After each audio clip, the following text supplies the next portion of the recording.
Hi అండి. ఈరోజు అయితే వారాహి నవరాత్రులు స్టార్ట్ అయ్యాయి ఈరోజు నుంచి. అందుకని చెప్పేసి నేను వారాహి అమ్మవారికి అయితే పూజనైతే చేసుకుంటున్నాను.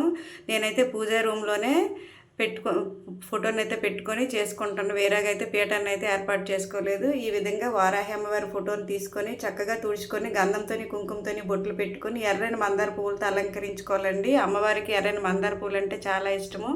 నా దగ్గర చిన్న వారాహి అమ్మవారి విగ్రహం ఉంది. ఆ విగ్రహానికి అయితే పసుపు కుంకుమతో అభిషేకం చేసుకొని తర్వాత ఈ విధంగా ఎర్రని మందార పువ్వులతోనూ లిల్లీ పువ్వులతో అలంకరించుకున్నాను. సువాసభరితమైన పువ్వులతోని తర్వాత కొబ్బరికాయనైతే కొట్టుకున్నానండి. అమ్మవారికి వేరేగా ఒక దీపాన్ని అయితే పెట్టుకున్నాను. తర్వాత పరమాన్నం నైవేద్యంగా పెట్టుకున్నాను. అమ్మవారికి అయితే ఎంతో ఇష్టమైనవి దానిమ్మ గింజలండి, అదేవిధంగా బెల్లం పానకం.